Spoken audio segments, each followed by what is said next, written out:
काल देशाचा अर्थसंकल्प सादर करण्यात आला, परंतु शेतकऱ्यांच्या हिताचा अर्थसंकल्प नाही।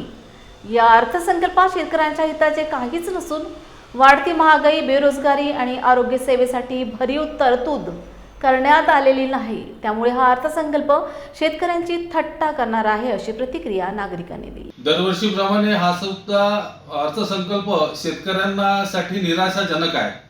पहिले ते हे अर्थसंकल्प घोषित करून नुसते स्वप्न दाखवायचं काम करतात, पण यावेळेस तर ठोस काहीच शेतकऱ्यांसाठी ठेवलेलं नाही आहे।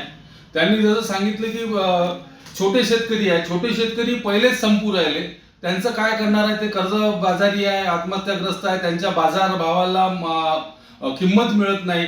ज्या प्रमाणात खर्च आहे त्याच्या 1.5 पट किंमत मिळायला पाहिजे, पण अजून सुद्धा ही प्रोसेस कोणत्याही या सरकारने या बजेटमध्ये सुद्धा केलेली नाही आहे। तसेच त्यांनी बजेटमध्ये सांगितलं की आम्ही काजू, कोकम जे कोकणातले आहे त्याच्यावर प्रक्रिया उद्योगातून त्यांना आम्ही भर देऊ, पण आपल्या इथे विदर्भात सुद्धा मोहा आहे, संत्रा आहे, नाशिकमध्ये अंगूर आहे, असे अनेक फळं आपल्या महाराष्ट्रात होतात। तर या लोकांनी त्याच्यावर प्रक्रिया उद्योग करणे किंवा काही सबसिडीज देणे, शेतकऱ्यांचे कर्ज माफ करायला पाहिजे होते। शेतकऱ्यांच्या शिक्षणाचा, आरोग्याचा जो खर्च आहे तोही या बजेटमध्ये यांनी समावेश करायला पाहिजे होता। हे बजेट शेतकऱ्यांसाठी कुठल्याही परिस्थितीत नाहीये, फक्त हे एक शो दाखवायसाठी या केलेल्या घोषणा आहे। अनेक लोक म्हणतात की या बजेट देशाच्या विकासासाठी कामी येईल। ज्या दिवशी शेतकऱ्यांचा विकास होईल, कारण की शेतकऱ्याच्या भरोश्यावर हा देश टिकलेला आहे। कोरोनाच्या काळात तुम्ही पाहिलं की शेतकऱ्यांचाच जीडीपी जास्त होता। आजही सरकार हे शेतकऱ्यांचं कर्जबाजारी आहे।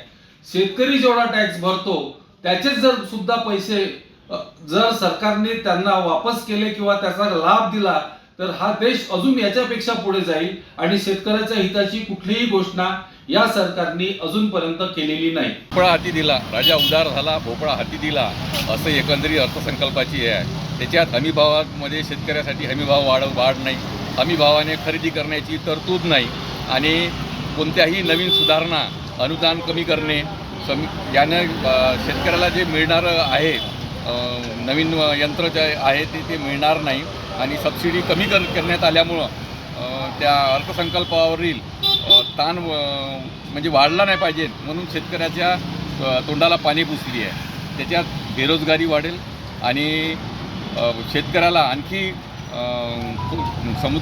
बुडत्याचा पाय खोलात अशी परिस्थिती शेतकऱ्यावर आणलेली आहे आणि शेतकरी यानंतर हवालदिल झाला। या अतिवृष्टीच्या याच्यात त्याला जो सहानुभूतीची एक किनार लाभायला पाहिजे होती ती सुद्धा लाभली नाही, त्यामुळं शेतकरी आणखी कर्जात डुबणार एवढं अंतिम सत्य आहे। अर्थसंकल्प नुसता निव्वळ पानं पुसण्यालायक अर्थसंकल्प झाला आहे। याच्यात शेतकऱ्यासाठी काहीच नाही, बेरोजगारासाठी काहीच नाही।